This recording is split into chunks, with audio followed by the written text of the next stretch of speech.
Hey, Doug Upson for Vegas Pro Insider Daily, and today is the last day of January. We're all wrapped up, and for weather-wise here in the Phoenix area, it has been a wonderful month. I definitely could use some rain, no question about it, but weather-wise, it's been fantastic. We've been in the upper 70s, 80s. It's been terrific. I don't even know what to say. It's just, for those that don't live here, you know what? I've lived in the Midwest. I know how cold it can be. In the East, I know it's the same exact thing. Sorry for you. I really am. I mean it. I don't, but I moved out here for a reason, and it has a lot to do with this. So let's continue. Vegas Pro Insider Daily memberships, okay? $39.99. Now, the free picks, I went 2 and 3 yesterday. Not a good day. No, not going to deny it, not going to argue it, not going to make up lies. I'm 80 and 70 in the free picks of late, so that's what it is. Somebody else, if you want to believe other people that don't have anything monitored or don't do anything, hey, that's up to you, not up to me. Okay, you can choose what you like. But I can tell you that yesterday I was definitely monitored, and I went 3 and 1 in college basketball, and I also had a winner on the St. Louis Blues. With that, 26 and 17 in recent plays in college basketball, 22 and 10 in recent NHL picks. So that's monitored. You can check that out yourself. Vegas Pro Insider Daily memberships are $39.99 a month. That's it.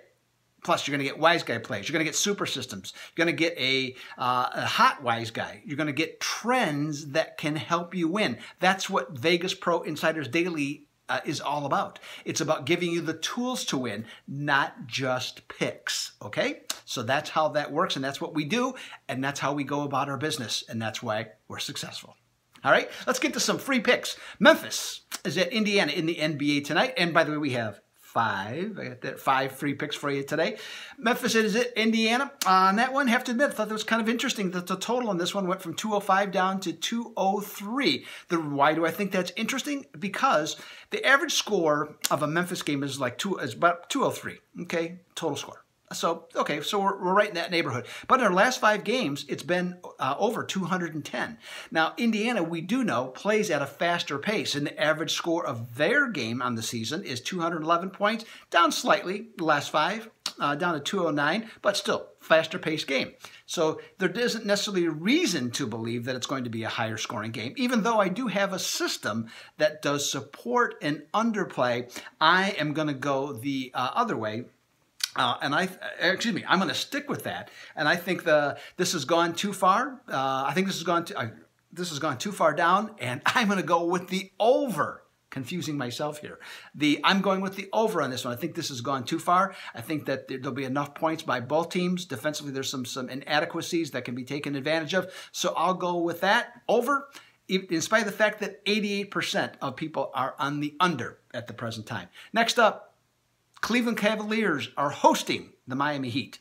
Cleveland Cavaliers, what a frickin' train wreck, right? I mean, as bad as they are, even last night, I don't know. To me, I thought the 148 points they gave up recently was their low of the season. I think last night was worse. And why do I say that?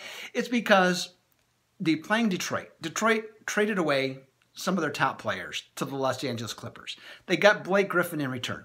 Blake Griffin did not play last night, and they still gave up 125 points to Detroit and lost. I mean, how pathetic is that? I know they're 14 and 34 and 1 against the spread, so there's nothing to hang your hat on in terms of anything being good, but that's just flat out pathetic. And how pathetic is it? Bettors are, right now, they have taken Cleveland from -3.5 down to -1.5 at home. Think about that for a second. If you take this game with the standard NBA home court advantage, which is 3 points, and you play this game based on this particular instance on a neutral court, Miami would be favored over the Cleveland Cavaliers. Wow, that just blows my mind. As far as the pick on this game, you know what?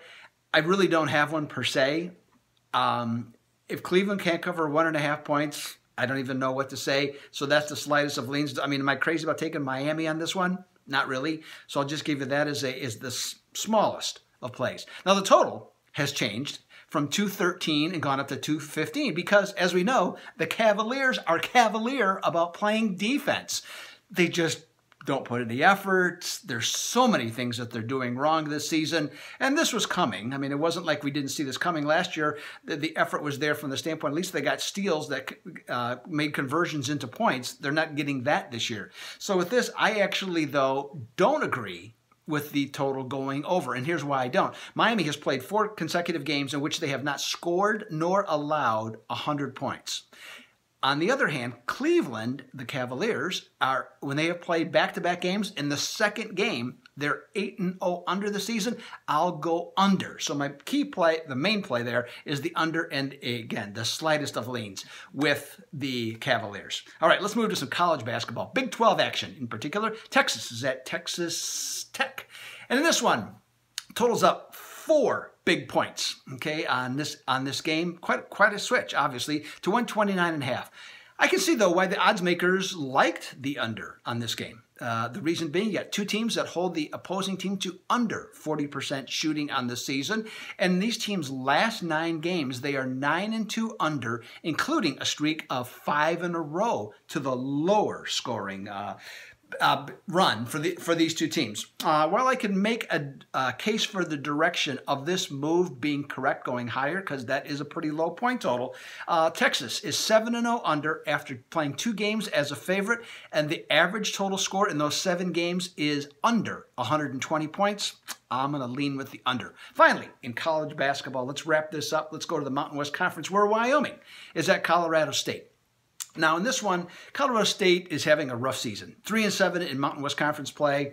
They're losing by 5.6 points per game. They're not getting blown out, but they're certainly not winning either. Now, that's kind of the deal. Now, Wyoming has a much better team. They're 14-7 overall, 5-3 in conference play. And they just got pushed up from -3.5 to -5.5 at Colorado State. Okay, now, one of the Rams' wins this year was in Laramie. They won 78-73 as a 7-point road underdog. So from the standpoint of motivation, certainly the Cowboys are going to be motivated to want to even up the series for the season. But you know what? Colorado State's off 4 consecutive losses, the last 2 on the road. So obviously they have motivation as well. So in this standpoint, I'll take the 5.5 with Colorado State.